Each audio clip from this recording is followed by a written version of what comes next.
What if I were to suggest that you play a key role in the awakening world? And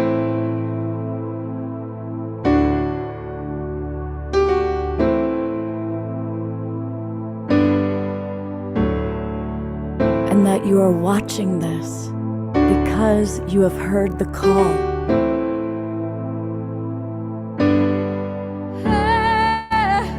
We can start right now by opening our hearts and minds.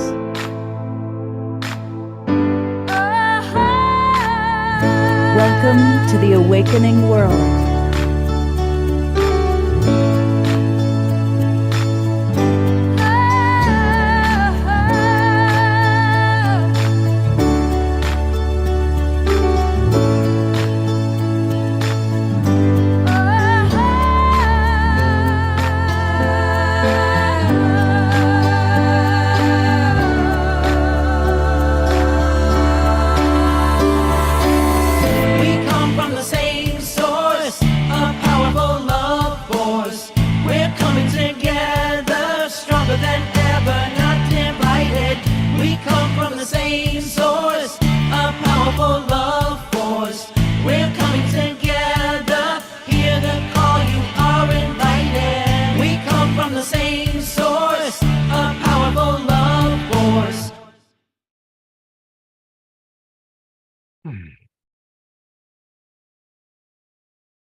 Good evening, everybody.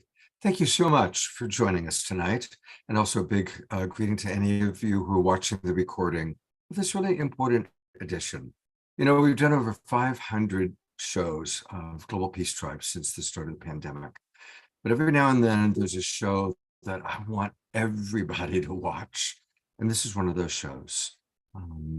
At a time that a new war has broken out, it's especially important for us to have the kind of leaders you're going to hear from tonight sharing their amazing life stories, their dedication to creating an awakening world. We had booked this topic about a month ago of doing something on women's rights, gender equality. I want to thank Stacy Weller, one of our presenters, who kind of brought that to my attention. And then since then, some pretty amazing events have taken place in the world. And to talk a little bit more about that, I'm so grateful that Eden Amadora agreed to co-host this really important show. She's someone I have the greatest of respect for. She, of course, is an ordained priestess of the 13 Moon Wisdom Circle.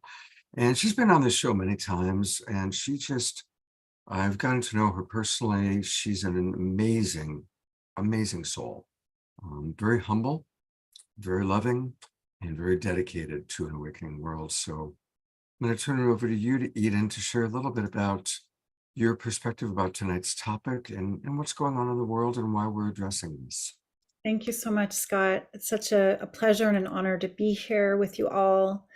And this is a particularly important and timely subject that we're focusing on tonight.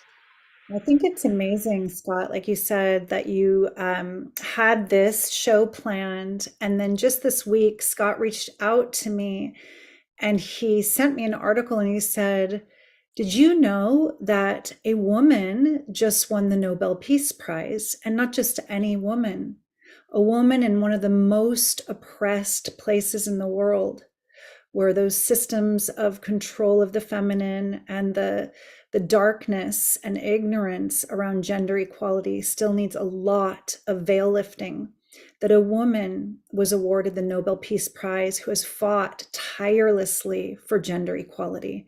So this is really something to celebrate. And we're going to speak more about her. I'll just say her name, Narges Mohammadi.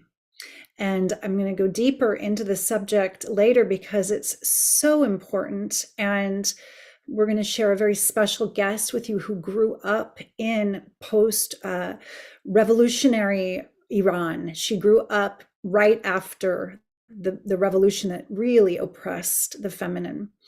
So I am also excited to share my perspective from a divine feminine lens. Being a divine feminine mystery school teacher, I am an ordained priestess in the 13 Moon Mystery School, which when I discovered it, I was surprised how little I'd heard about the goddess at that time, 14 years ago.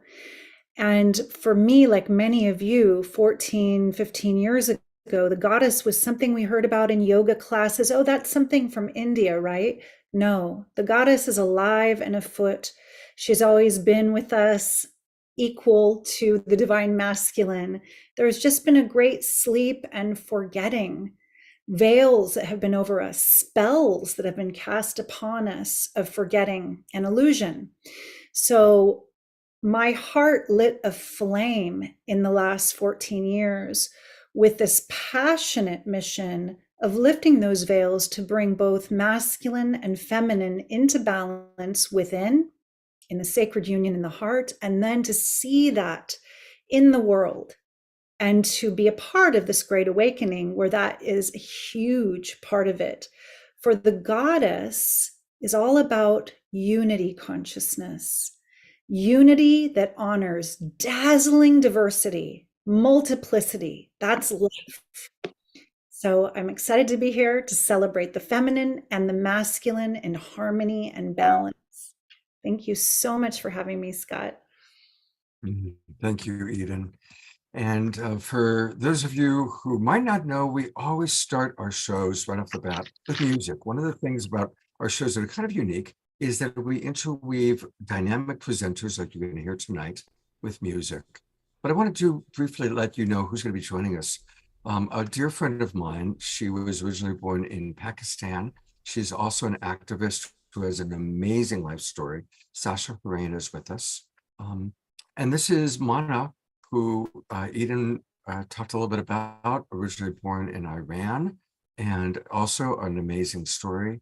And then actually this is Stacy, who her reaching out to me is what really got this ball rolling. So thank you, Stacy.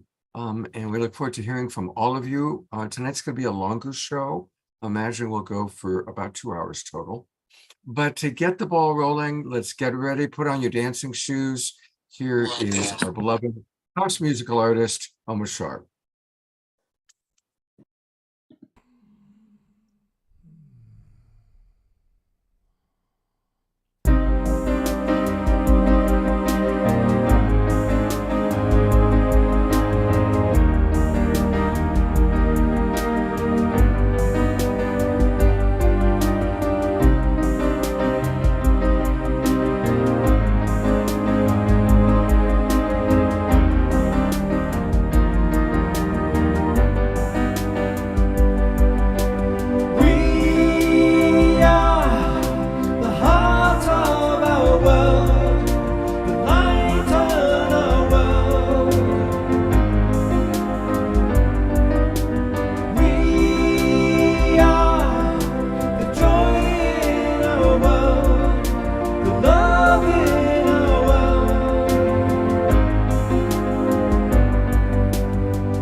I'm going to go to get a review. Let's all give some twinkles to beautiful Omashar. And thank you everyone for moving and grooving and dancing. You know, it all started with Eleanor Joy and Adora. And now it's beautiful to watch every week. It's like more and more people coming in and dancing. It's really quite wonderful. Thank you. Yeah, thank you, Omashar. And we'll have another Omashar song, and also Omashar and Eden have put together something very special for us tonight. So we're looking forward to that. Also, I just want to acknowledge that every night we lead a meditation at 6:30 in collaboration with all of our friends from the Twin Ray community. And I see many of our Twin Ray community friends are already with us in this Zoom room, and also Brother Nicholas will be leading tonight's meditation, of course, dedicated to peace. Earlier this year, I had the pleasure to meet our first presenter. Her name is Zasha, and she was originally born in Pakistan. And she's had a most extraordinary life. And we actually were staying together in Sedona with a mutual friend of ours, and really got to know each other. We spent a few weeks together. We even took a road trip. And I'm so impressed with her background. She's got the background of an attorney. She's been an activist, and she is so dedicated to truly changing the world. But Zasha does everything with love. And it's especially impressive because she's endured a lot of pain, and she's observed a lot of suffering and seen a lot of the worst of humanity. And yet she's not cynical.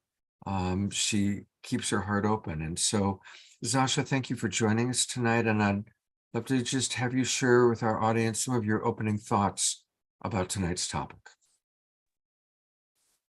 Thank you so much, Scott, for that wonderful, wonderful introduction. Hi, everyone. It's such an honor to be here. I'm still kind of, landing in the Western world a bit. I've just recently moved from Pakistan to Australia. I'm now in Byron Bay. And there's certain pieces here that are shocking me. There's certain things that I'm like, oh, I think when we're in Pakistan and looking to the West, we're expecting a lot more, perhaps, in some ways. But it's also this very interesting point of connection where it's like, oh, so even though things in Pakistan are a lot more stark and black and white, the issues are still like the world is still facing the same issues together. And we're still working through them. And some of that might show up in the West in like more subtle ways that are harder to really see all the time, but are still present. And I suppose the gift of my background, what it brings is because I've seen them in that stark way, I can sense them in this moving in the subtle as well. And it's so beautiful that we've all gathered here on this such an important topic, because I don't think that humanity can truly be free until every aspect of us is fully liberated and accepted and loved. Until we are creating hierarchies, less than, more than, we're creating stereotypes and otherings, we're stuck. We can't ascend. And a part of ascending is embracing all of this, because all of this is within. As within, so without. If we had embraced this within, we would be living in a different reality. So we haven't. And this is the work that we do need to do. And I feel sad when I go to spiritual events in Australia and elsewhere as well in America. I feel sad that the way gender is being brought forth and the way that feminism is being sort of perceived and stereotyped, that saddens me. I grew up with my brother who was 4 years younger than me. So by the time he was hitting that age, I witnessed what patriarchy does to boys. firsthand. And I cry every time for the brother that I lost. He's alive in physical form, but he's not.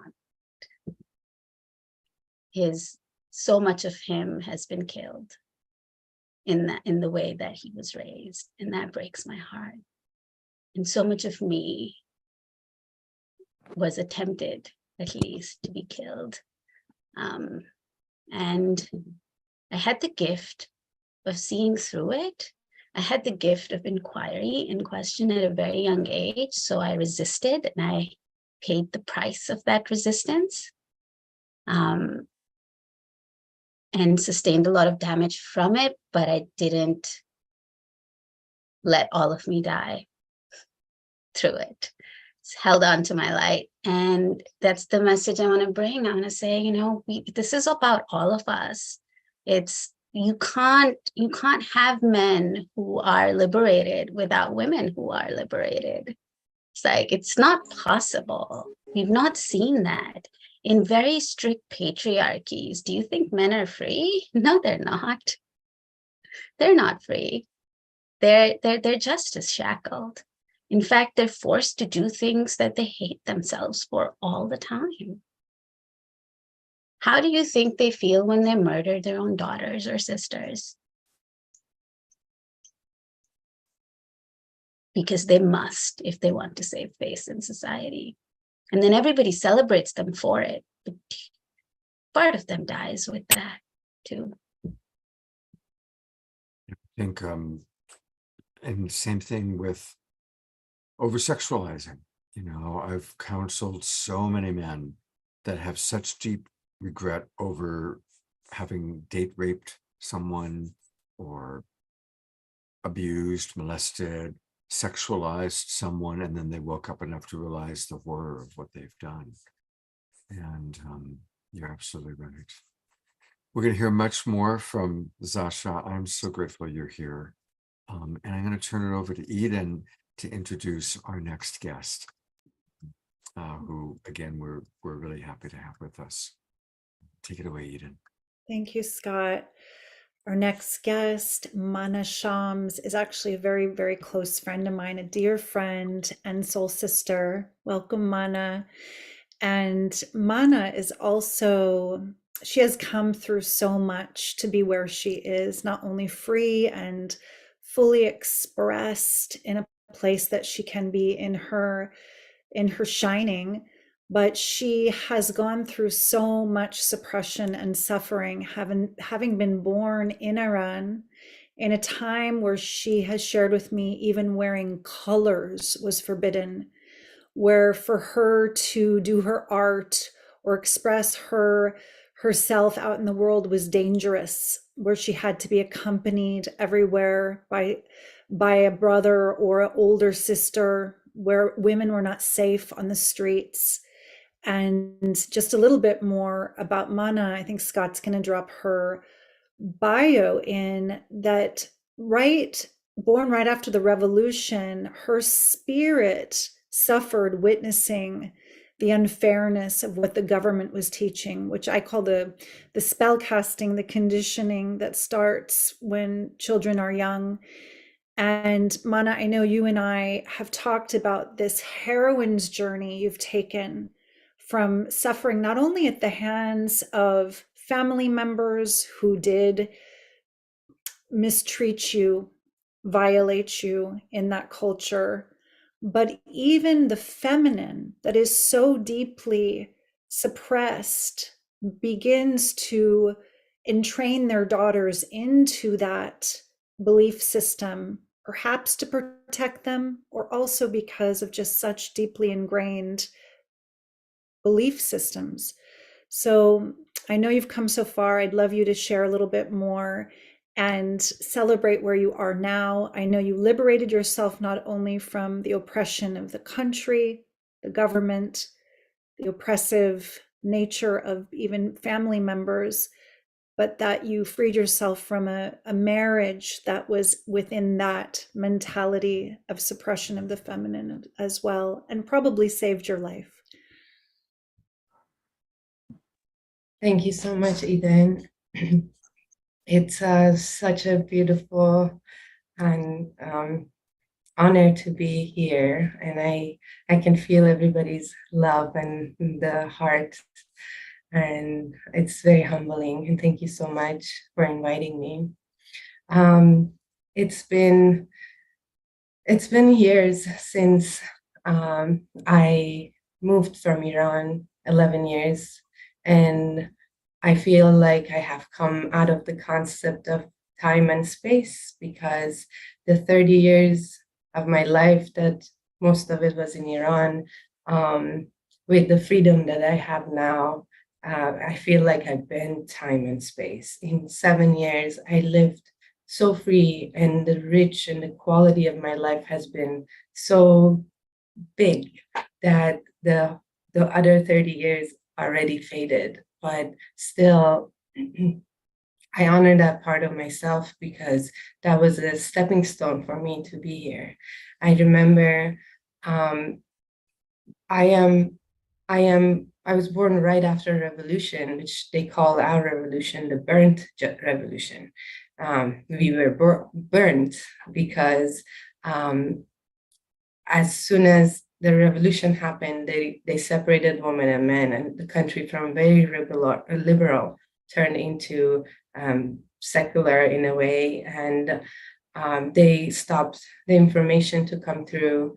So we weren't able to share any books. We weren't able to watch anything we wanted. They censored information, they censored music. We were not, up to 17, I was not allowed to listen to pop music. It was illegal in my country. And I saw that how they boxed, and they just allowed certain information to come through. So the knowledge was our power. So they took our knowledge away, and ways so we can have a peek into the outside world to see how people are living. I remember I was 14, and usually 14 years old, they're still learning to have fun and play with their friends. And for me, I started having bigger questions. I was asking for God, because the main pressure and the religion that they were teaching us, in my little heart, it was not fair. And I was like, how God can be unfair? How can I be half of my brother? I don't see I am half of my brother. And that's why I started peeking in and reading to see what other religion says, and which I was lucky that I was one of the first generation that we accessed internet. And instead of me having fun on internet, I would sit till 2 a.m. and read about different religions, so I can find my truths, because what it was chewed on and given to me, it was not right. In a country that if you are literally considered half a man, because if I see somebody kill somebody, if I go to court, they would not accept my if I say I saw that, because I am half a human. How hard is that? Or if I die, if a car hit me, if I was a boy, there would be a bit different price given to my family than me. I physically have half of worth. And unfortunately, it is sad that being in a oppression, being in a place that if a husband dies and your children is not yours, your children are your family, your husband's family, and they get to decide if you get to have your children to raise them or not. But these all pushed all my buttons to get stronger from inside, to want to seek for truth and for freedom, for equality within myself. And after I married a man that was Iranian, but he grew up in US. So because I was liberal and I could not fit with a person who was fully raised in Iran, so I thought that he would be different. And when I got married with him, and he totally shifted and became just like a person who was raised, because it's so embedded in the blood. It's so, they give, like in the family, they say, how many children you have? They say, I have 4 children and 1 daughter. And that's sad. And usually the parents will give so much right and freedom to the sons of the family that they think they are different, which in their innocent world, they believe it. And the mothers, which especially in my family, my mother, it's so, they're trained to be preparing the girl to be nothing. So be a servant to the man, be the servant to the family, rather than raising them into their goddesshood, and it's been very challenge. Even to this day, it is a challenge. After I am living in a free country, my mom would call me. It's like, I can't believe there is no man above your head. Mom, I am my own man. You are your own authority. You are your own inner authority. Yeah, so I celebrate this choice that you made to liberate yourself, and I know that so many are not so fortunate. And in the light of who just won the Nobel Peace Prize, Narges Mohammadi, and how important this is the world know this, she is serving multiple sentences in Iranian prison, over 30 years, 31 years in total, of these different charges for standing up for women's rights and equality, simply for speaking out, especially in the light of the brutal beatings around headscarves not being properly placed, and not just the one that was brought to light very, very widely recently. Again, I think Stacy just shared that. And if you can pop that in the chat again, Stacy, for our audience, it's happening so frequently. And I would just, if you have any thoughts, we can also come back. Scott, I know that we only had a little. We're at 6:31 already, so Okay. definitely want to hear your thoughts on that. And of course, we're going to hear from Stacy. But we're at 6:31, and I want to welcome the people from Twin Ray and Global Peace Tribe that are here for our evening meditation. And we will definitely hear much more from Eden and Mana and Zasha and Stacy. But every night we do have a meditation, and it's a kind of for a combination of our Global Peace Tribe and Twin Ray community. And on Wednesday nights, we're blessed to have beautiful beloved brother Nicholas. He's coming to us from the Haven in Ashland, which is the Twin Ray Spiritual Center. And I've asked Nicholas to focus tonight's meditation on the subject of peace, given that we have this horrific new war that's just broken out. So the spotlight is on you, Nicholas, and thank you and welcome back to the Awakening World. Thank you very much, Scott. It's a great honor and privilege to have the opportunity to be on with all of you and to hold space for all these beautiful souls and what we're sharing. And what we're sharing tonight is really important and intense, not easy to look at or to face.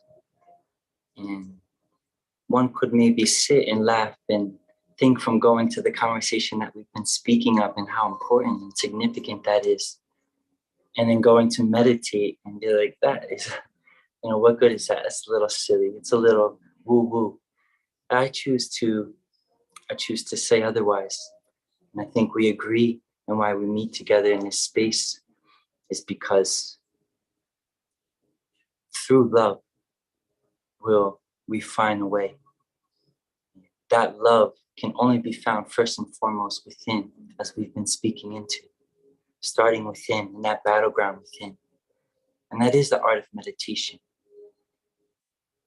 Sometimes meditation can get confused where it's like, oh, clear the mind, feel peace, feel perfect. This is not the true way. The art of meditation is to feel. As we find ourselves in the spiritual center on a main street, lots of sounds, lots of things happening, whatever's going on in our mind, in our hearts, we're going to feel. And I want to invite in the intention, specifically tonight, to begin to feel and embrace and send love to what's going on in the world. And the war is occurring in many places. And just come together and pray our hearts out and feel it. Feel the sadness, feel the anger, whatever might be there. But remember what and who we truly are, that we are a soul, and to trust in our heart's wisdom. And what we're speaking into, the suppression of the woman, of the feminine, but the true nature of the divine feminine has the capacity and the wisdom to be able to feel and hold it all. So I would love to invoke that as our intention this evening, and to unite in that in prayer and do our best to make a shift, to make an impact, to choose love in the face of all the fear and all of the chaos that is occurring, to sit and pause and to choose otherwise. So as that feels good for you, I invite you to begin to connect to that as you allow the eyes to fall closed. Allow softness in the jaw. And begin to feel, check in what's going on in that world within.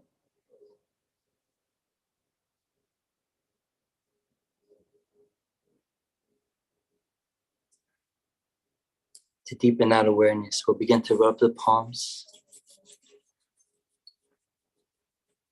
Create some warmth in the hands. When you feel that warmth, let the hands gently rest into the heart. Left hand first, right on top. Bring that warmth in. Connect to the warmth, the wisdom of the heart. As they say, love will always find a way. May we unite in that intention and love. And take this moment to pause and to feel and to pray our hearts out. To face it and to embrace it. And not choosing a side, but really see what's going on and have that compassion, the capacity to be able to forgive and see that we're all truly longing for this love. We're all feeling some sort of pain. May we feel it. Feel it for the world as much as you can in this moment.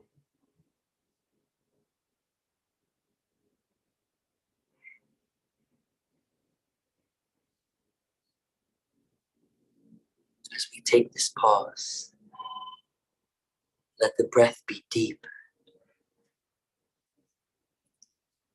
Let the body be soft. Feel more. Drop into that heart. Trust.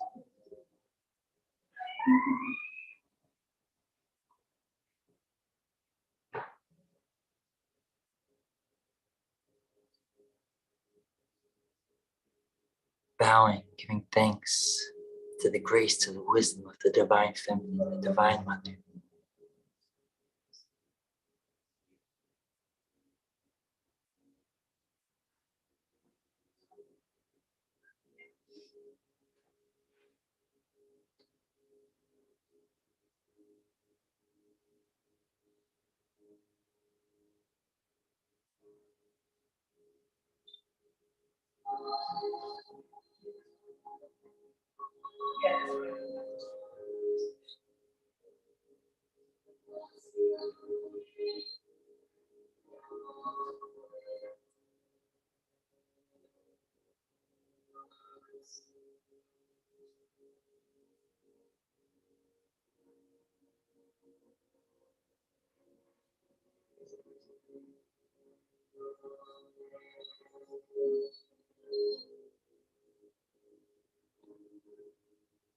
May we have the courage and the strength to feel the pain, to feel and face the sadness,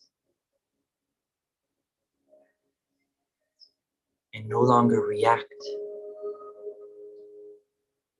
but to respond.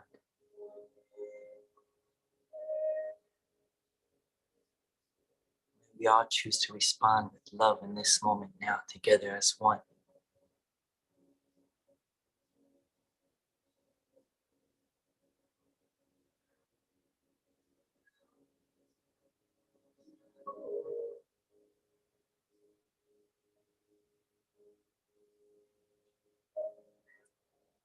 A love that is true and sincere, a love that does not waver or wobble, a love that is grounded and authentic, a love that serves, a love that respects, a love that is willing and understanding.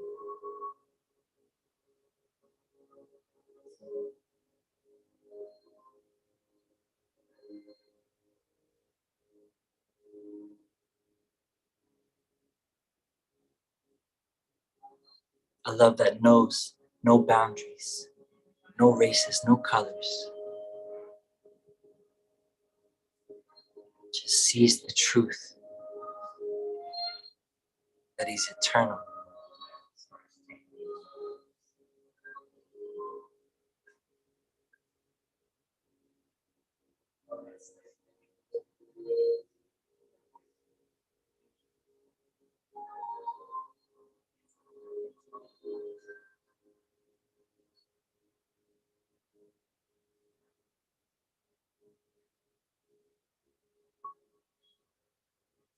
Let's begin to relax the hands from the heart and let the palms come up by the shoulders, palms facing forward.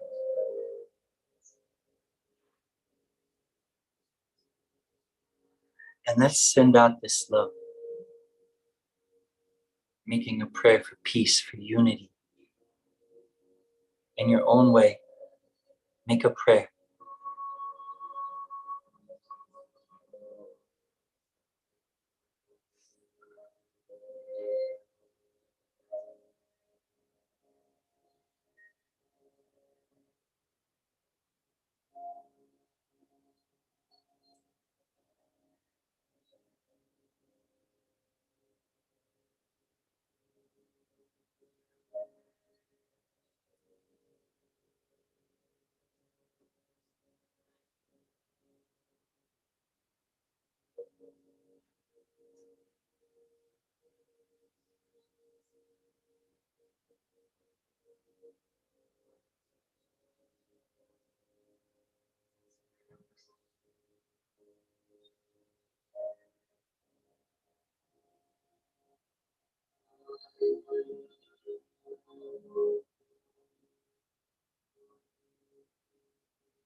Let's take a deep breath in here. And a full exhale. And slowly let the palms unite in prayer at heart center.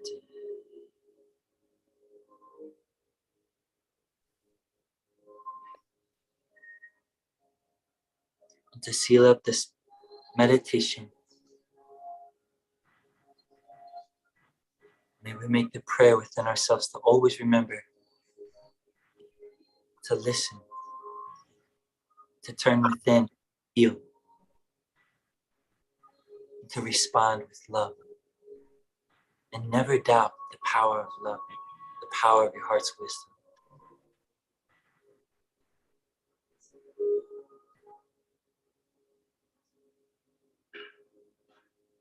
May we give thanks especially and call forth the wisdom of the Divine Mother, Divine Feminine, to hold us in these times, especially the children.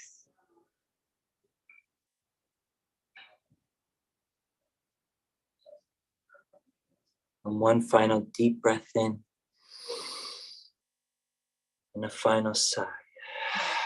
In full trust and surrender. By thy grace may it be so. I thank you all so much for being who you are and for showing up and for allowing me the opportunity to guide you this evening. Sending all my love. Brother Nicholas, thank you so much for your beautiful sharing. It's always such a joy to have you with us. Nicholas is with us every Wednesday night. You can find him in Ashland, Oregon, where he teaches. He is our yogini master. But if you're also interested in private yoga with Nicholas, he does beautiful private sessions via Zoom. We've put his information into the chat box. And for all of you watching on Facebook, you can email him at his name, which is Nicholas Thales, NICHOLAS THALES @gmail. Nicholas, thank you so much. It was very, very beautiful. Thank you. Thank you, Scott. I appreciate you very much. Love you too, brother. And we're going to go right into a beautiful special experience that Eden and Omashar have created for tonight. Take it away, Eden and Omashar. Before we begin, I would just to remind everyone to remain muted, even if Scott features you. If you can keep your mute on, the sound will be much clearer and better. Thank you so much.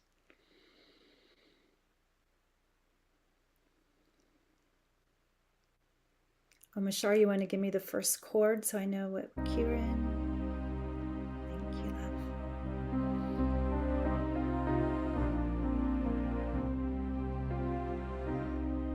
And Omashar has put the lyrics in the chat. Even though you'll remain muted, you can sing along with me once you get the melody. Just feel it in your heart.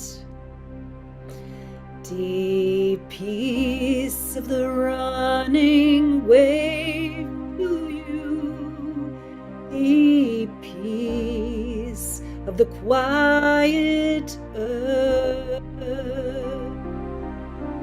Deep peace of the flowing air to you. Deep peace of the silent stars.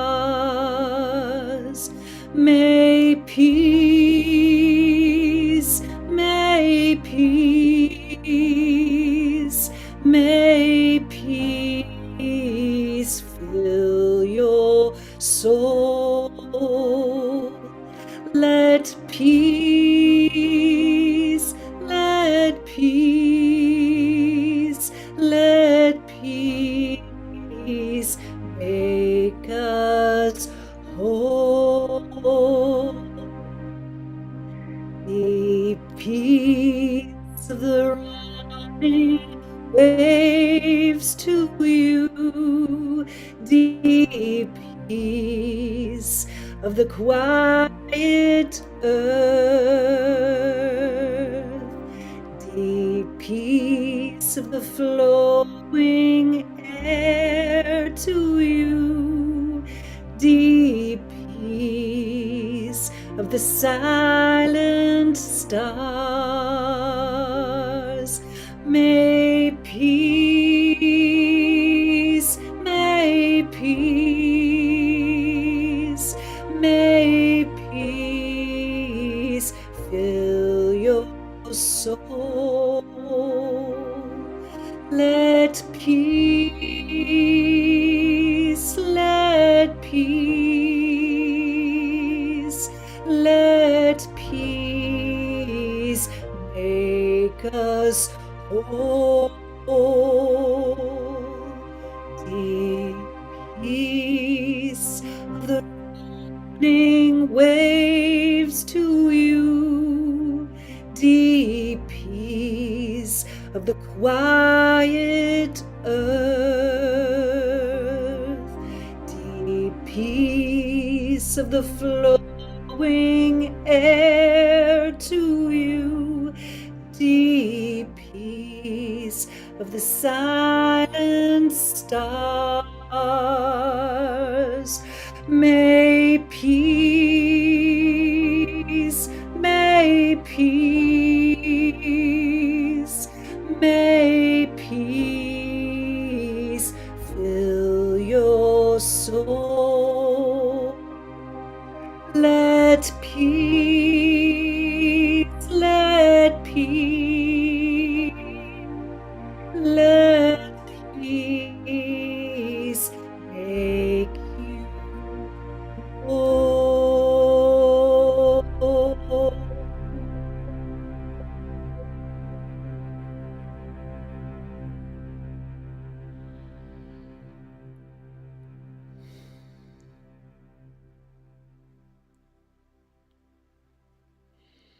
Thank you so very much, Eden and Amashar.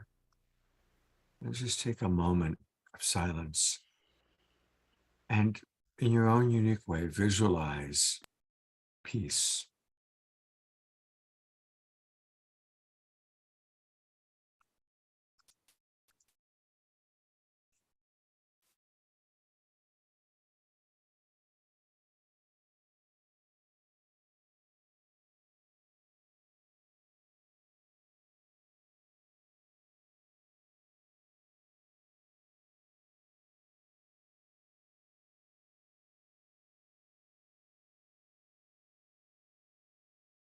Thank you, everyone, for being true global peace drivers.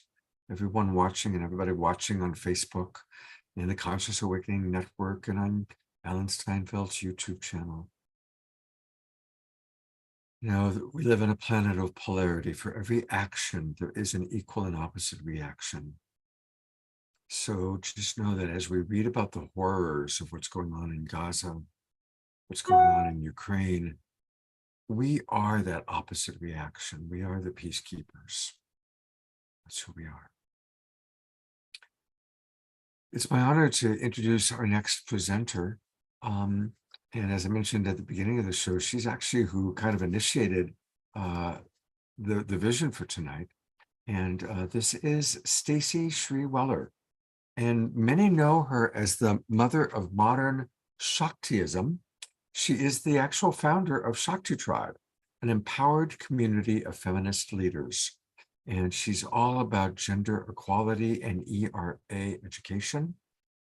She's a relationship coach and very focused also on feminine-centered yoga education. So Stacy, thank you so much for inspiring tonight's show. And look at how it all kind of is unfolded. And we look forward to hearing your opening thoughts. Thank you so much, Scott. And everyone that's shared, I love it because I think our true nature is peace. And we're actually coming back to that. And that's what the Shakti tradition is all about as well. Because in yoga, we have Shiva and Shakti, the masculine and feminine, and Shiva represents peace. He holds the safe space for Shakti to rise. So we're actually creating safe space for women, girls, and the sacred feminine. And those energies are expanding in consciousness. And right now things are shaking up. It looks a little crazy. So Shakti Tribe is really about affirming that women, girls, and those that don't identify as men already have spiritual equality. Our bodies are sacred. Sexuality is sacred, and our work is sacred. So everything we do is sacred. For some reason, there was something dropped into the batch of human consciousness that doesn't reflect who we are.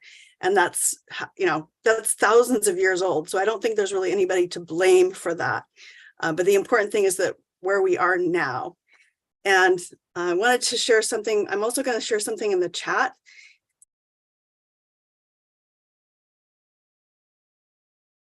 Stacy, you got muted accidentally. Hold on 1 second. Let's find you. I got it. Sorry. I think I tried to put those in the chat. So anyway, there's information in the chat. And I encourage anybody to interact with me. Does anyone know about the Equal Rights Amendment to the US Constitution, guaranteeing gender equality? That is the 28th Amendment to the US Constitution, Feminists in the US have been fighting for this for years.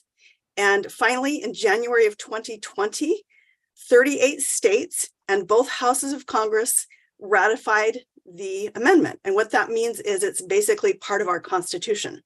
However, we have an executive branch, a judicial branch, and a congressional branch that are refusing to take effective action to publish that into the Constitution. And there's a reason for that. And I think Zasha and Mana, we've talked about bully consciousness. So that's the unbalanced masculine. So the divine feminine is in direct conflict with the bully consciousness. And so they're fighting it. And the other thing is, this is something that's not well known. I talked to politicians. I've talked to a couple of senators. I talked to a mayoral candidate.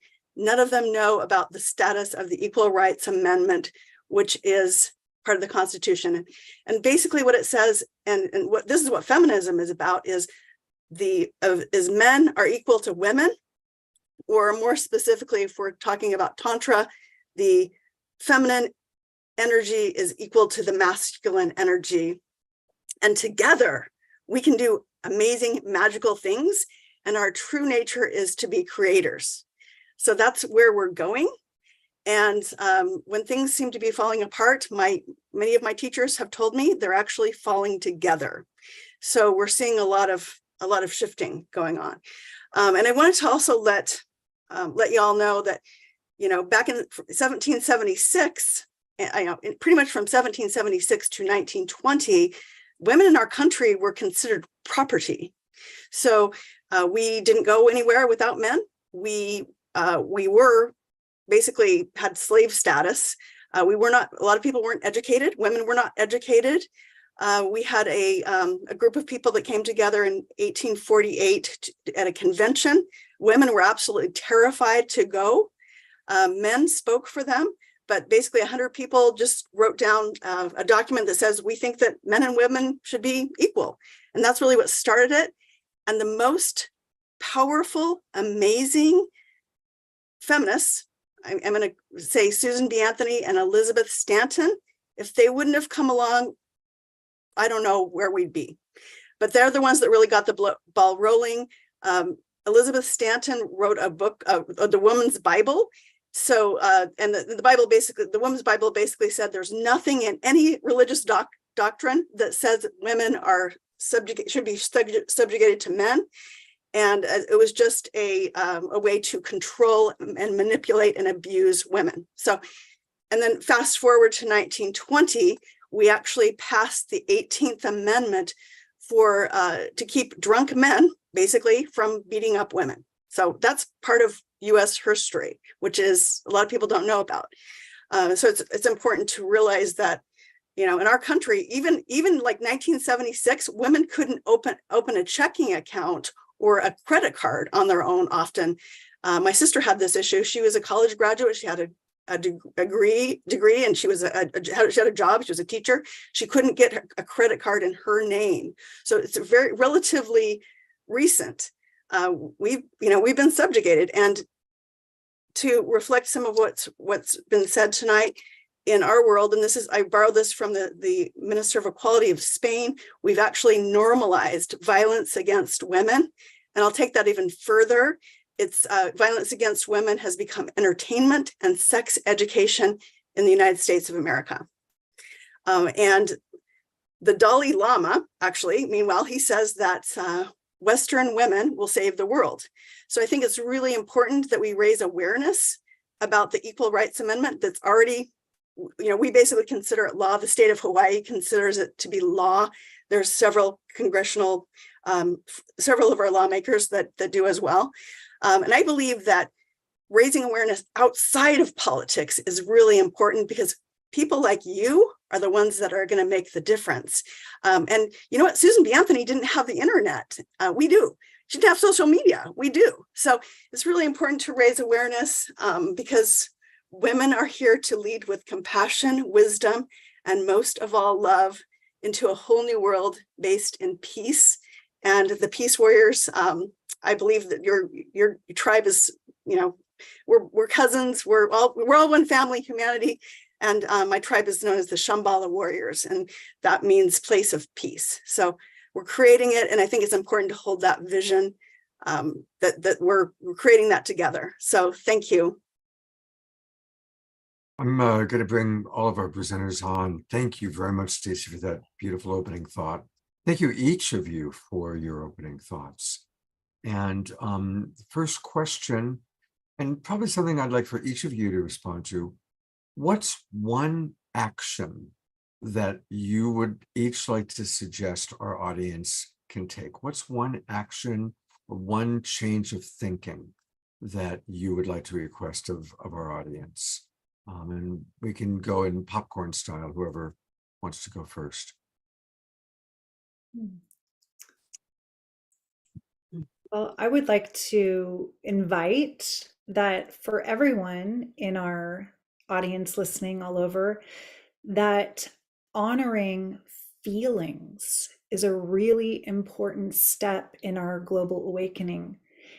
And we've been a system of suppression around feelings and empathy as well because of all of this conditioning. Men are put in the man box at a very young age. Little boys are told to suck it up and don't be a beep, if you know what I mean, which dishonors the fact that the yoni is the greatest, strong, and magnificent portal of life. And to say that your tears as a young boy make you somehow weak. So the action that I would invite, it's more of a shift of consciousness around honoring the heart and feelings in both men and women so that we can be more empathic to injustice and that which is out of alignment with our heart, knowing that we bring back that ability to feel one another more and more. And then the veils will just keep lifting. That's my invitation. You know, it's amazing that you're sharing that, Eden. Today, I was working with a client. It's a man from Texas who has just come into the awareness that when he feels sensitive feelings, he goes to anger because that's what he learned. His father taught him, you don't cry, you don't show confusion, you don't show any of those uncomfortable feelings. You get angry instead. And I showed him this little document called The Anger Iceberg. And he was like, oh my God, that's me. And so what you're saying is absolutely true. Thank you. And for just one more piece around that, for women that are with men that are struggling to feel their feelings, because as women, we are feelers, we're deep feelers more naturally, to risk also allowing your feelings to be seen. I know that that can be a challenge with the masculine, whether we're afraid or we're part of that same soup we're all swimming in, which is honoring this kind of mental orientation to figure things out with the head, to drop yourself into your heart, to let tears stream, to open and entrain your man or brother or father or son into that being normal, to allow that. That's divine feminine, the heart. Beautiful, Eden. Thank you. I'm going to bring everybody back up and see who wants to respond next. And while I do that, I'm going to read a couple comments from our audience. Tiara writes, when natural sexuality and sensuality are oppressed, men get angry and women get sad. MDR also wrote, and men's tender souls need the deepest of nurturing, while the young women in our country don't even know how relatively recent some sexual freedoms are. And Don Drake wrote, yes, more men need to tap into and cultivate their inner Shakti. Dia Therese writes, 1974 was when she was first able to get a credit card after her divorce. So yeah, it's remarkable. And Laura Chamberlain writes, Eden, that shame around showing emotions is something that even women do, which is true.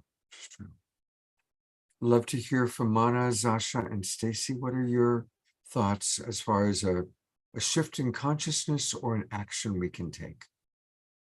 Yeah, I will actually start by saying that not crying is what creates weakness, actually. It's the biggest killer of humanity. So this is the paradox. It's sort of deconstructing what we have been conditioned with. We have so many stereotypes. This is what men are. This is what women are. And the shift that I invite is to notice the divide and conquer that has been dominating the world, because that is how people are ruled. You divide and you conquer them. And one of the biggest oracles that I received earlier this year is that the war between the genders is keeping patriarchy alive. And so when we can unite, because out of the 46 chromosomes, there's only one chromosome that's different between a man and a woman. That's it. There is so much more that is exactly the same between us. And that one chromosomal difference is exaggerated, stereotyped, essentialized. It's natural for women and that's natural for men. And it becomes this thing that then divides us. And while we are attacking one another, we get conquered by war. And I actually did a lot of research into the birth of patriarchy in all the regions in the world, and with a special focus on the Islamic patriarchy. And here's what I found. It was war and empire that brought patriarchy. Patriarchy is needed to sustain war, to create empire, because only men who are disconnected from their bodies, from their families, from their roles, and reduced to provider and protector, only they will go feed the war machine. Only they will go and be a soldier. And that's what is the foundation of patriarchy. The women were commodified so that the men could be taken. That's what my studies have revealed. It's like women were made less human. And so women become really important and a threat because if they refuse to be commodities, then men can't be bought and sold as slaves in the war trade. And so to really see this, like, let's step beyond this. Like, this is not about fighting one another. This is not about reducing men. In fact, what emasculates men is every time they look down on the feminine, they get emasculated, because then somehow, as soon as masculinity is defined in opposition to femininity, right, it becomes this specter that's never met. And they're always less than, always insecure. Am I man enough? And that is weakness, you see. That is weakness. Not being able to cry, that is weakness. Not being able to show your woundedness, that is weakness. You want to be strong? Show up fully. Have the courage to be vulnerable and to see who we all are. And can we just join in love so that this war system that is here to oppress us all and divide us all can finally fail, and we can rise into the new earth that is love-based.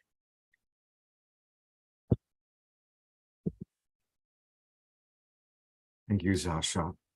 Each and every one of you, what you're sharing is so beautiful and so wise, and in many ways very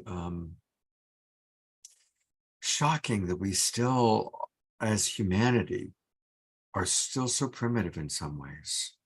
It's like, as you're saying these things, it's like, it's such common sense, and yet look at how far we have to go to have it be universally adopted and practiced. Mana, Stacy, we would love to hear what you want to share.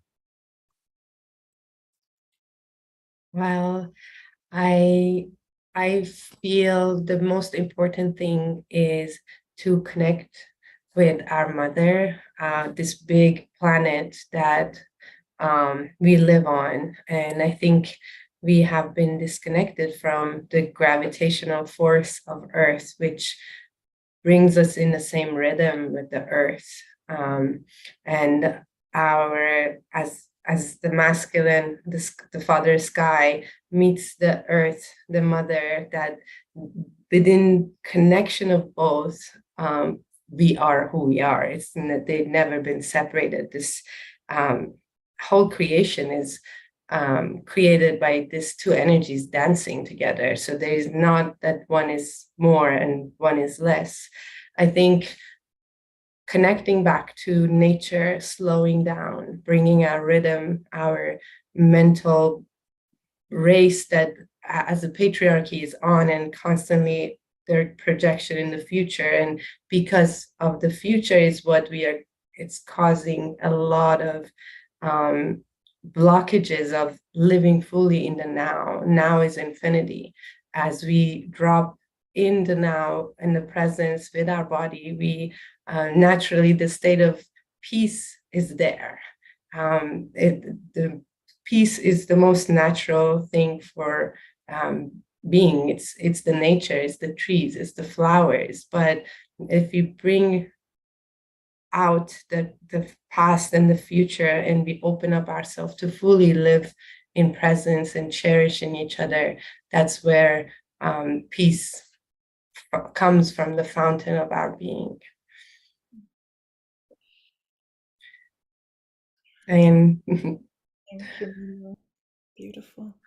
Thank It you. reminds me so much of the inner marriage when Mana was making this gesture with the Divine Father, whether it's like the solar logos, the language of light, and then matter, that our heart is the center point. When you're making this movement, I was feeling the above and below as the left and the right, the masculine and feminine, it all comes back to the center where we're all needing that inner marriage, that center point of balance again. Thank you for bringing that in. Of course, we're going to go to you next, Stacy, but I do want to read a couple more comments. And of course, we will take any questions that any of you have. Dia Therese writes, because I was strong, I did not cry for 10 years after the early death of my precious mother. I was looked up to in how well I handled the deaths of my brother, my husband, my best buddy. I had committed at age 10, following my grandfather's death, when my young friend found me to comfort me to not cry like a baby. Thank you for sharing that, Dia. And I'm glad that you've discovered the power of your tears. Sylvia writes, maintaining the gender binary helps uphold the patriarchy. Gender exists on a spectrum in nature. Verbal and emotional gender fluidity helps us collectively live more richly and deeply. For example, Sylvia identifies as a gender expansive womb being Sib star, beyond woman, and Si star. So thank you. That's a beautiful modeling. I've loved that. Thank you. Stacy, I'm putting the spotlight on you and eager to hear what you would like to share. First of all, I love everything that y'all shared. It was really beautiful. And I think it's true. Nature is our true nature. Mother Nature, Mother Earth, not objectifying Mother Earth either. Sometimes we call her the environment, and it's much more appropriate to call her Mother Earth. And of course, being objectified as subhuman is part of how we've been kept dumbed down and divided. And I think, Eden, I love you all touched on feeling. So I really think that the divine feminine is able to feel everything in the present moment. And I think that's part of reclaiming our spirituality, because women, I know women in our country have become emasculinized because the masculine expression is validated and the feminine expression most of the time isn't. And we're starting to realize how important the nurturers are. In fact, we would have fewer wars if we had more nurturers, or if we had more equality, of course. And I'm going to recommend a few things. I don't know if anybody's seen Barbie, but I think Barbie is a really amazing movie. and Mattel is making lots of money off of it, but it's a really, it's a light way to explore gender equality. And of course they swing it completely to the other way, but there's conversations within each of those little bits. And then I also, just back to language, I think one thing that we do is we sometimes call women girls. I encourage you, if you're a woman, to call yourself a woman or higher. Goddess, yes, I think so. Priestess, yes, maybe witch, I don't know. Something that feels empowering. And I didn't think it was a big deal. And sometimes I'd say, hey, girls' night out. And then I had a conversation with one of my African-American brothers, and he was talking about African-American men being called boy. And that was a way that African-American men were kept down. So anyway, I think that's really an important piece, is languaging. And then I'm going to ask everybody if You accidentally muted yourself, Stacey. okay. I'll put those things in the chat again. I've got the petition for the ERA, and then also John Oliver did a really great brief history of US women, which is also funny and tragic at the same time. It's like 15 minutes of US history. I think it's excellent. So great conversation. Thank you. Stacey, I want to comment and then read some of the comments in the chat too. When you're talking about women calling each other girls, I noticed in my circles, wisdom circles, priestess circles, that we were still calling each other, hey guys, did you hear this? Guys, come here. And I was like, whoa, what if we flip it to Gaia? Gaia's daughters, Gaia's sisters, Gaia's emissaries. So now in the 13 moon circles, it's kind of caught like fire, and we're referring to each other as Gaia's, meaning honoring Mother Earth. And that was one of the comments up above. Yes, women have been masculinized, says Ellie, in our culture. Calling us guys is so defeminizing. We're not guys, we are women. I even had my teenage son calling me bro and dude. And I'm like, I am not your bro, and I am definitely no dude. I am your mother. Honor the mother. So yeah, we have deep grief equals deep joy. Feeling is healing. And I would like to comment about the Barbie movie personally, because I had mixed feelings about it. I understand that the director, writer, can you remind me of her name? I know she's a famous director. There's a lot of research she did before she made the movie, and there's something about horses. Stacey, can you stay on with me? I really wanted to converse with you about that. So yeah, do you remember the scene where Ken sees the horses and he's like, whoa, it's a man's world because of horses? There's actual research that I think Zasha referred to about the conquerors, when they domesticated horses. That's when this whole thing began. That's when the patriarchy began. The horses, the domestication of horses, have a lot to do with the war machine that built empire. So, Stacey, my challenging part with the Barbie movie is that, I know for those who haven't seen, this is a big spoiler, that the women work together to fool and manipulate the men to take back their power. And I think it is another level of patriarchal imprinting when the feminine drops into that low frequency of manipulation in any way, rather than working together in transparency, love, trust, and collaboration with the masculine to co-lead. So it's not about going back to the matriarchy. It's about synarchy, co-leading now in this awakening world. So this was my challenge with her choice in the scripting. Yeah, and I agree with you about that. And the writer did a lot to bring things out. And I had the same issue. But the thing that I loved is it actually gives men an opportunity to see what it feels like to have the script flipped as well. And it's a comedy too. Right. So hey, like, what does it feel like? Yeah, a step in the right direction, right? Oops, I think we froze. I could be a second-class citizen, right? I represent power. horses represent power, and Shakti represents power, right? So yeah, I mean, there's things in the movie that, I don't, like there's a scene that's about, the Ken's serenade the Barbies, and that is they're talking about domestic abuse there. So, it's not perfect, but it's we're having conversations. So if we're going to rise the divine feminine, we got to start having conversations about it. And yeah, it's actually good for men to, I think, just, hey, what would it be like to be a second-class citizen for an hour and a half? And yes, I love the idea of like, hey, let's experience equality. Maybe the next movie will be that. And, I'm sure there'll be a sequel because they're making so much money. And they found that if you, empower women and you raise these issues, you make money. If everything, all good things happen when you're kind and loving and compassionate to the feminine of your species. Christy, and you bring these issues out to be conversation about. Christy Michaels is saying Barbie is only the beginning of the conversation. And I agree with Christy and with you that at least the conversation is started, and using humor, using art to infiltrate the matrix with higher frequencies of consciousness. It's so important.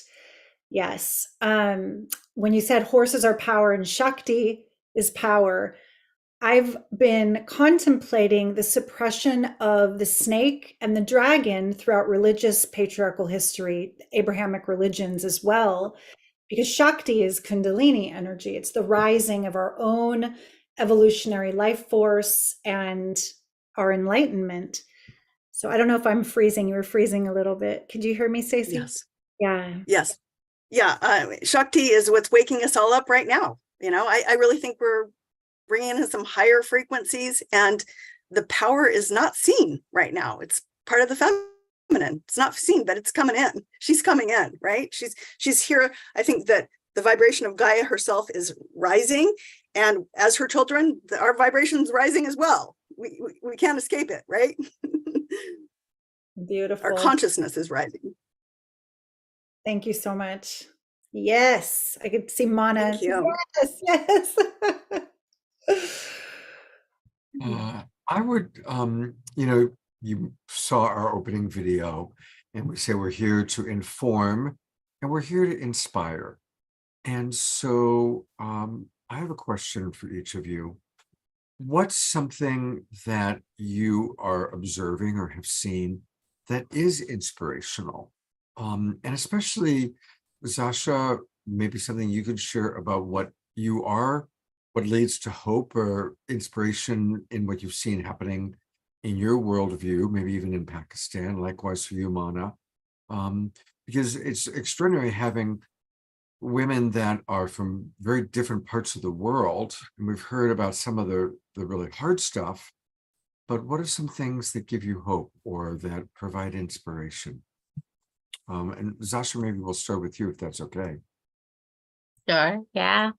I think the biggest gift of us coming together is actually to be able to see the conditioning, because each culture has its own brand of that conditioning of what is feminine, what is masculine, what is natural order. And each culture has a different version, which then shows us what a construct is within each culture, right? It helps us separate the chaff from the grain, so to speak. And one of the pieces actually that I received in my own spiritual journeys with the Cosmic Mother was that humanity has so distorted what is masculine and feminine energetically, the principle itself, because the way that patriarchy functioned, all the things that were threatening, that were, unacceptable, were pushed on and labeled as feminine, right? And what they needed in their soldiers was labeled as masculine. So it wasn't based, that's what it was really based on. This was social engineering to support empire. This is what it really, at the core of it was. And so when we look at, these constructs, for example, this idea around manipulation, around victimhood, often the woman is, considered the victim, right? And similarly, the manipulator. And what you notice is actually that it is the all male parliaments that refuse to allow men to be victims when they are, right? Like, for example, when I was in the UK a decade ago, they didn't consider that a man could be raped by law. In Pakistan, an all-male parliament said that in order to be molested, the person has to be a girl, like as boys can't be molested. And it's so common in Pakistan. You know, there's so many cultures that actively molest boys, like tribes that do that. It's stark. And so these are things that are constructed, right? I mean, the number, like in Pakistan, like I woke up in my college and I saw, I'm like, oh, hang on a minute. The men are gossiping way more than the women. What's going on here? I was always taught that women gossip. You know, and let's remove these filters. It's not this or that. This is not, you know, like when we try to just make a thing, like we all do all the things. And if you remove access to direct power from any human, whatever the gender, whatever the background, remove access to direct power, the only path available to them is manipulation. And that's what they do, which is indirect power, indirect access to power, because direct access is not available. If direct access is available, most humans will not choose manipulation. So what I invite us to really do and be inspired by through this exchange is like, let's break all this down. All the stereotypes, all the, you know, women are this and men are that, and, you know, all of that. And let me blow your mind even more. Psychology research found, I think about a decade ago, that boys are more emotionally sensitive than girls, like young boys. Right? And what does patriarchy teach us? That, you know, boys don't need the emotional support. And so then parents don't provide it. The amount of violence we do to little boys and little girls is horrifying. And we don't even see it. The biggest haiku of patriarchy was recruiting the parents. And so the parents think that they're doing what is right for their children.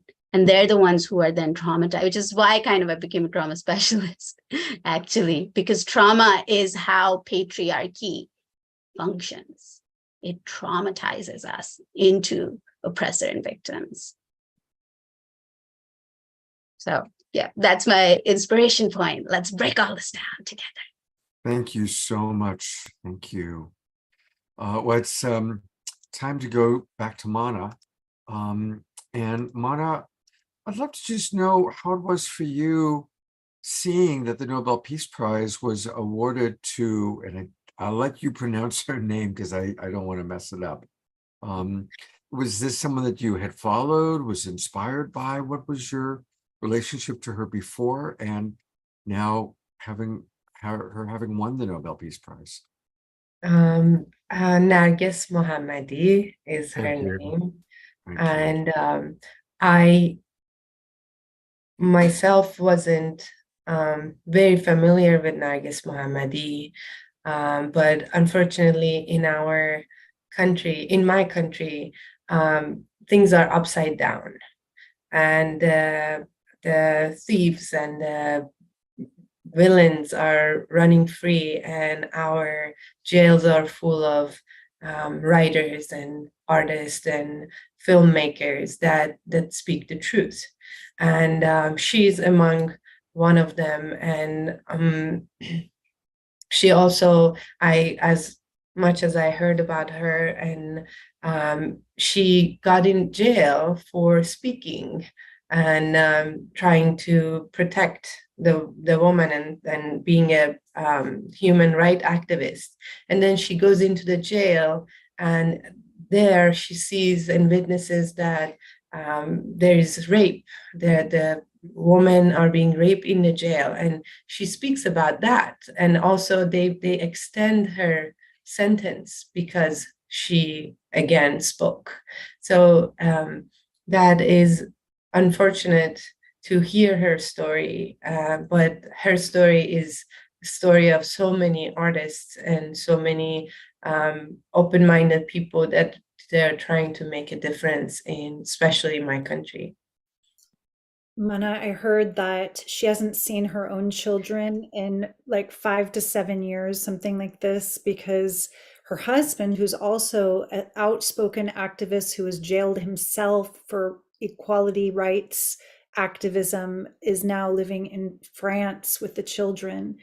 And that Narges was not only punished more with jail time, she was given 154 lashes simply for speaking out. This kind of Dark Ages barbaric treatment for being a lamplifter, a truth teller. And I think for all of us to pray for her tonight, to pray for her and the other activists, not only in Iran, but other countries with such a dark and heavy handed government. And I know before we even came on, Stacy was saying that our own government here in America, which we feel we have so many freedoms, there's still so much suppression of truth. So this is my prayer for Nargis, for all the activists, and for the ERA, the Equal Rights Amendment, to come to light, that we lift these veils together. I see a question just came in for either Zasha or Mana. In the Quran, are women considered equal to men? In the Quran, there is a part that says, your woman are your land. So plant anything you want in there and harvest as much as you want. That's a part of Quran. But based on these rules that are in the country is what they say that it is based on Quran and based on Islam. And but they also advertise that Islam hasn't been, the Quran is one of the books that hasn't been touched since the day it was wrote. But the translation of Quran and the way that they mix it into the politics has been constantly changing based on what's the timing and what they are trying to have at that time that benefits the religious leader. Some days the eating shark meat is haram, and another day eating shark meat is halal again. So as much as I know, a man, it cannot be equal if a man is allowed to marry 4 wives and have up to 40 lovers. Wow. Yeah, and I will second that. There's spiritual equality. Outside of that, there is none. Like in terms of, the testimony, in terms of inheritance, in terms of status, women are infantilized perpetually. You'll see, Saudi Arabia and Iran in some ways are like the, what the literal application of these show up as. And so women are not allowed to travel on their own. Pretty much like a lot of the situation that, Stacy was describing in the US until 1920. I was noticing the stark similarities there. Women are property, or they're not adults. They're not considered full adults or reliable witnesses, etc. So there's lots of ways in which, pretty much every religion that was around empire building does this and has been used as a basis for that. Wow. Well, we're going to kind of begin to wind down, and I'd like to have each of you share either your website, which I can pull up, or what you want for people to know. How do we move forward? How can people get more support from you? And I'm going to go to Eden first. And there's actually 2 things I know that I want to, I know Eden has one thing she asked to share, but I also want to encourage everybody. Every Thursday, that's tomorrow, the Oracle appears. And the Oracle is another aspect of our beloved Eden here. And it's really lovely. It's 11 o'clock every Thursday morning.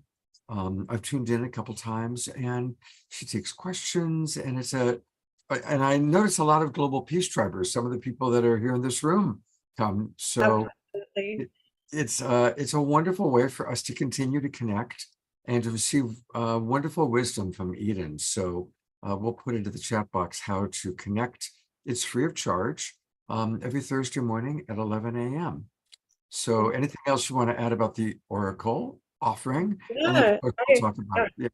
Yeah. Oh, thank you all for the beloveds who have joined me for that. It's a gift from my heart to come into the greater collective. We have people from all over the world that show up. Sometimes it's a little bit longer. If there's something going on, like a full moon, I'll give a collective reading. We use these divine feminine divination cards, and that's part of the 13 Moon Mystery School. So if you come, you will receive both the benefit of being in this loving community where everyone is really holding space for each other. And you'll notice that the wisdom of the divine feminine archetypes is so deep and so vast that even if you didn't know, like, oh, I really needed that, it often resonates super deeply. Even if you don't get a personal reading, I try to invite newer people who haven't received a reading to raise their hands. And it's just a joy to connect with all of you. It's a gift from my heart. As Mana knows, these divine feminine archetypes bless up your life. They start to come and live through us, whether we're in a male or female body. The goddess is here for us all as a guide. So she has many different faces and many different ways that she can assist us in these times. I'd also love, thank you for all the love in the chat around that, because I know that people have received a lot of beautiful support from those free Thursday, 11 a.m. Pacific time meetings. And wow, Scott, even I think you dropped the Zoom link right in there. That's great. There's also a link, Scott. I'm not sure if that's the right Zoom link because it might change. I took that from your email today. Oh, that's Your great. email Okay. from today, took it from there. Yeah, and when you come through that Zoom link, you won't automatically receive an email to remind you, but I'll drop into the chat the link to sign up, so you can receive a Zoom link every Thursday if you want to join. And then on October 31st, I'm offering a free live spiritual masterclass.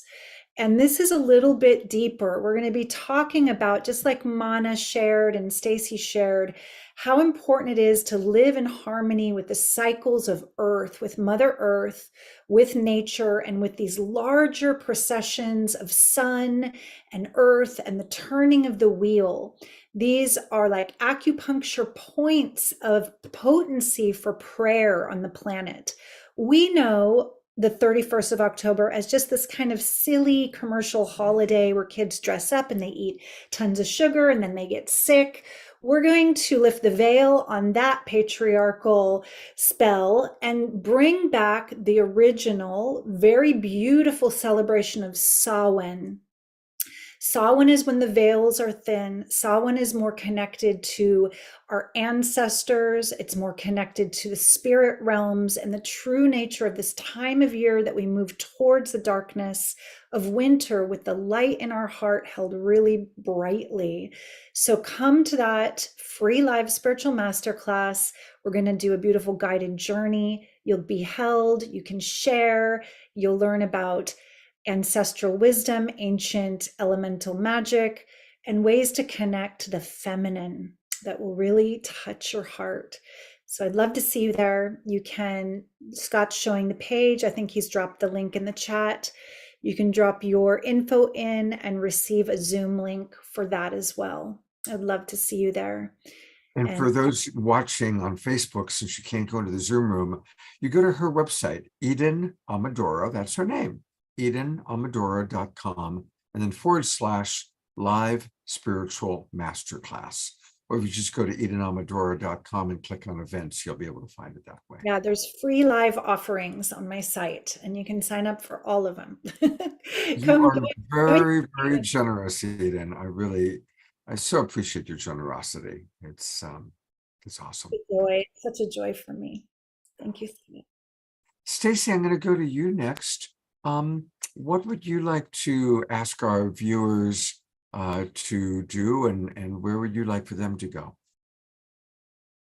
Well, I am open to talking to anybody about coming up with a strategy to ensure the publication of ERA and raise awareness about the fact that we already have gender equality. We just need to push it over literally the 1 centimeter yard line. But I think that ultimately it's just our true nature. We're actually really, really powerful, as we've all been talking about tonight. And I think the power, I like to call it the powers that were. The powers that were are on their way out. We're rebirthing a new world based in peace. The powers that were have been good at subjugating the feminine, or, subjugating in the areas of spirituality, sexuality, and sovereignty. And that will not stand, because we're here to be a family and be about love and peace. So I just want to say thank you to everyone, and I appreciate all the shares and all of the peace, and sending love to all. Thank you so much for inviting me. Well, thank you, Stacy. And she does have a website where you can contact her, and it's her name, Stacy, spelled STACI, Weller, WELLER.org, stacyweller.org. Sign up and receive a free Feminine Power ebook. Tell us about that. Well, I actually have been, and I think this is another thing to recognize, is the Divine Mother talks to us all the time, right? Mother Earth talks to us all the time. And I have a Vedic and a Tibetan lineage. The females were a very integral part of starting this. The Vedas were, a woman stood up and said, "Hey, I'm divine. We're all connected. There's no separation. We're one." So I think there's energies in us, and maybe we could call them chakras, but they're, aspects of the Divine Mother that are constantly talking to me.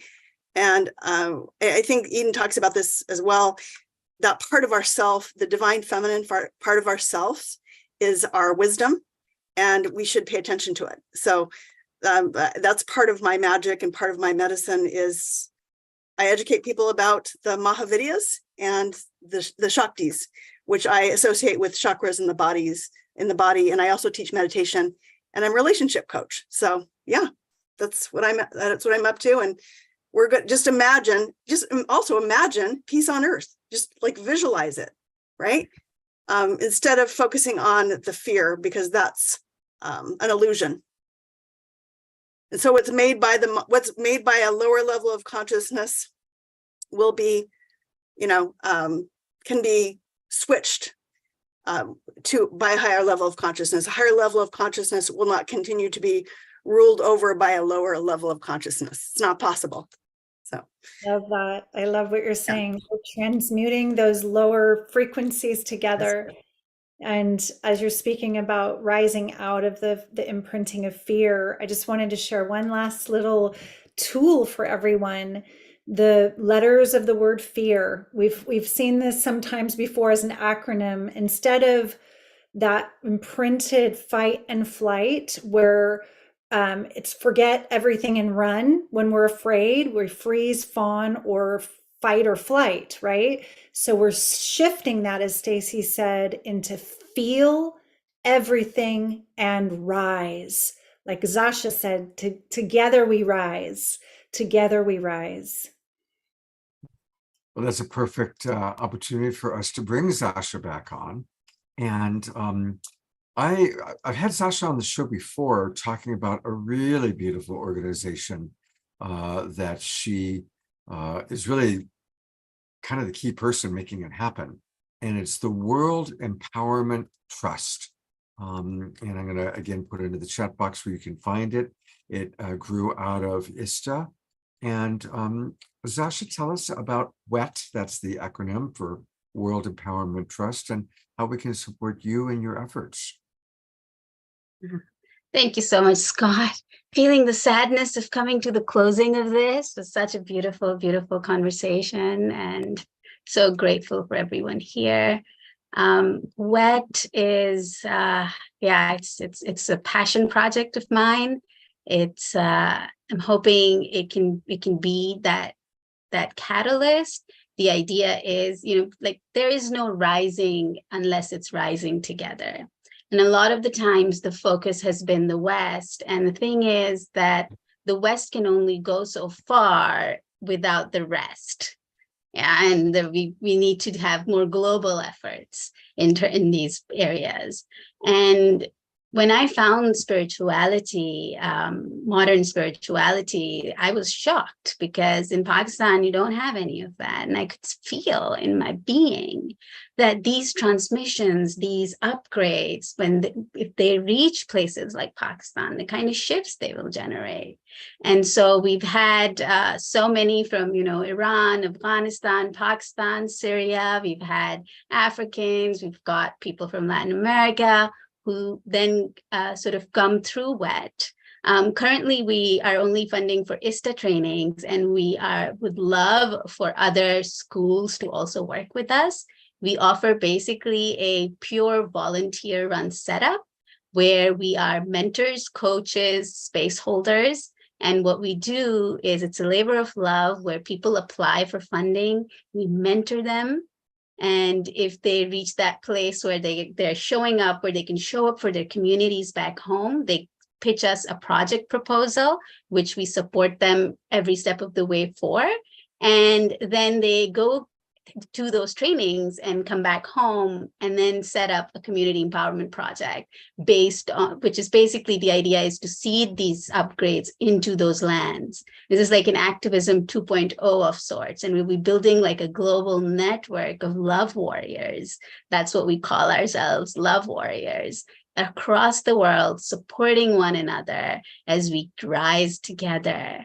And it's like, when fires are lit everywhere and people can feel it, I don't see how this would not, shift. It's like when people can feel the love, it melts everything.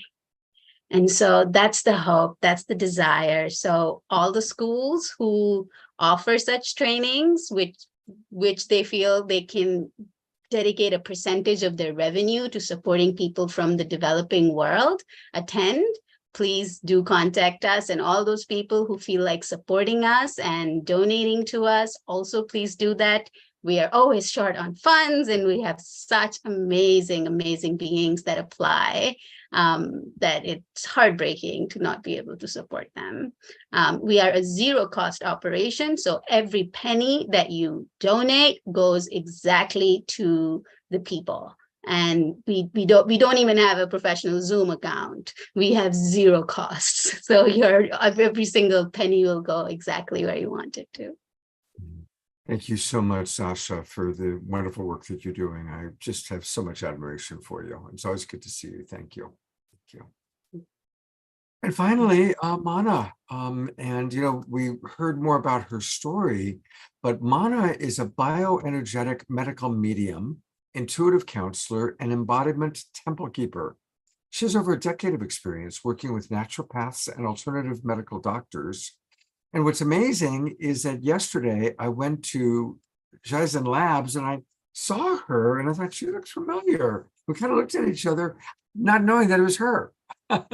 So that's kind of a little small world moment for me. I'm in Marin County and she works at an incredible facility in Mill Valley. It's like the state of the art. But Mana, tell us a little bit about your offerings and how people can contact and connect with you. Oh, thank you. I work as a medical medium at Jaizen Labs, and which is in Mill Valley, which here I do frequency therapy for different ailments to support people into healing through sound.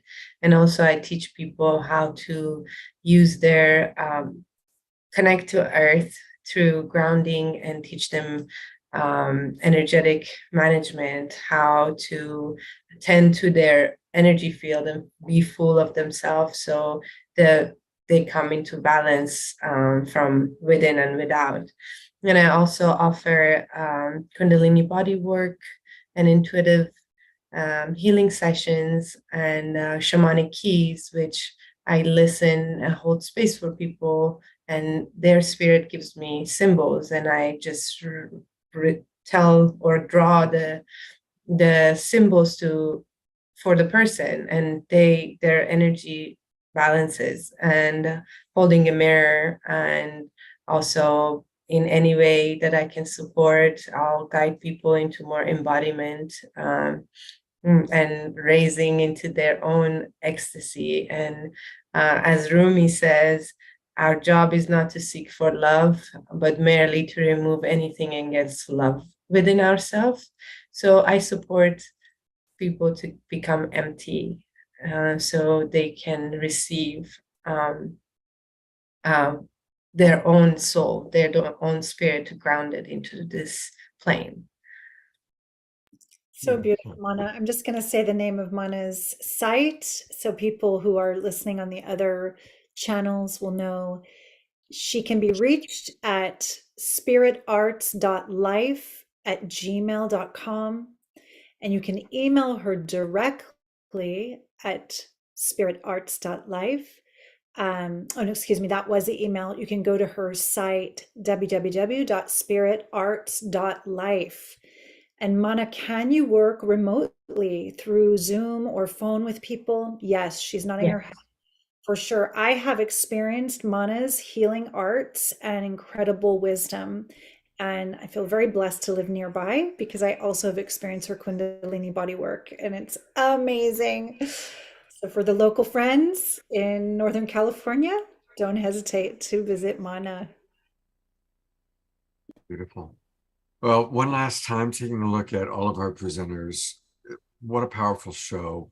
And I really want to encourage everybody, all the people in our Zoom room, you're going to get, an email in a few days with the link to this. I'll put the link up on my Facebook page. Let's get this out. This is a show that I really wish everybody could watch.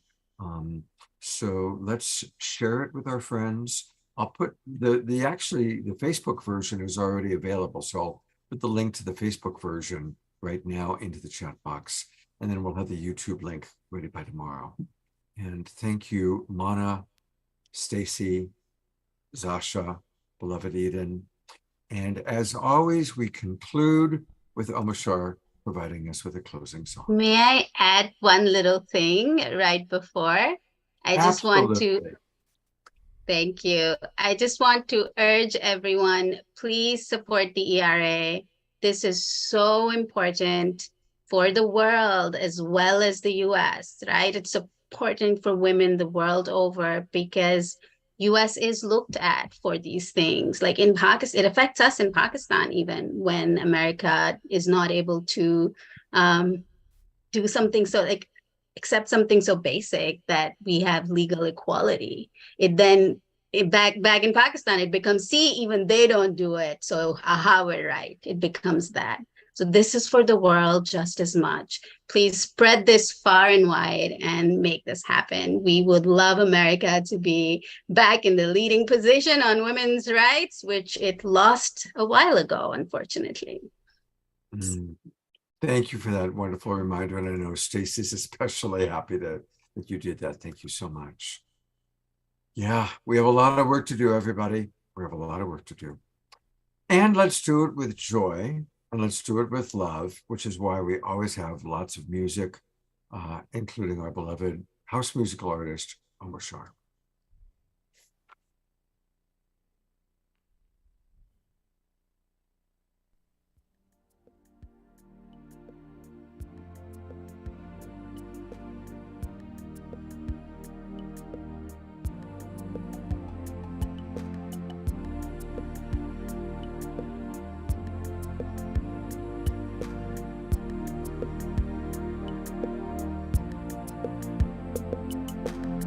Sometimes it feels so hard to move along, say goodbye to yesterday. Take heart, my friends, there is a new song, bring us back to our homelands. When something troubles you, just call out my name. I am the one who loves you. Be still within. Hear what I say, and give me the chance to be with you. We are one heart, one mind, one soul, working together to heal. And there are no walls between us now. It's a celebration of union. So when you're feeling down and on your own, take a look around. I am in everything. Give me your burden, walk into my arms. I will lift you up, I will hold you. We are one heart, one mind, one soul, working together to heal. And there are no walls between us now. It's a celebration of union.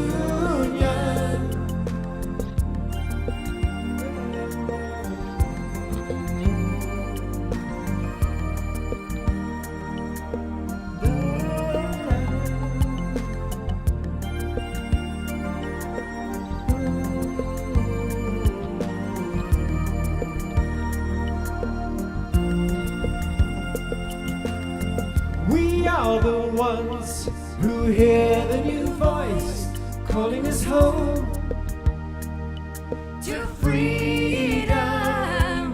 Fear not, my friends, this is a new place full of new joys and happiness.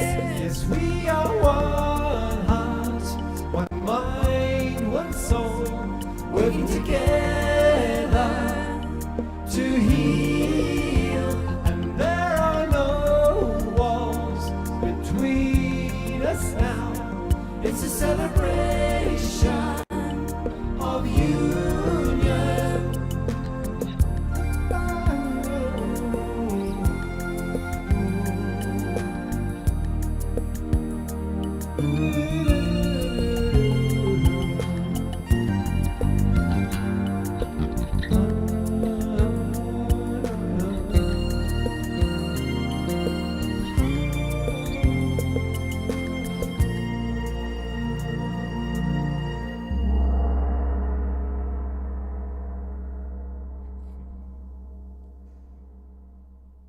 I love the gong at the end. That's awesome. Let's all Gong wind. let's give some love to Omar Shah. Much Omar Shah for always choosing the perfect song and just bringing us into our hearts of joy, even when we're I was taken so deep inside me tonight. I did not know my heart could open even more widely. And holy smoke, I felt like I was on the abyss of something even so huge that I almost scared to dive in, but with our group help, I know that we can dive in together and raise each other. So thank you. Oh, thank you, Omar Shah. And we are blessed. Omar Shah is with us for every show. He is truly my co-pilot. And Omar Shah and I will both be back this Saturday night. And we got a really great show scheduled, a lot of guests. Meet the Dreamers. Who are the Dreamers? Well, you're going to learn all about that on Saturday night. We've got several musical artists, actually. Caressa Ayers, Liza Garza, and Gio are all musical artists. My co-host is the wonderful Piper Dellums. And you're going to learn about this amazing group. They call themselves the Dreamers. And they are doing some pretty amazing things in our world. So to learn all about it, join us on Saturday night for that awakening world. And may we all take what we learned today, a lot of information, a lot of inspiration. I have so much respect for each of our presenters and for all of you watching. And like I said before, let's let's take tonight's show. This is one of those shows that send it out to the world and send it to a friend. Let's have a watch party at your house to watch it again. I put into the chat box the link to the recording of the show. It's the Facebook version of the show, and we'll have it up on our YouTube channel tomorrow. I'm going to go to gallery view one last time. Thank you, everybody. It's all Twinkle, and look forward to seeing you all again on Saturday night. And thanks again to our wonderful presenters.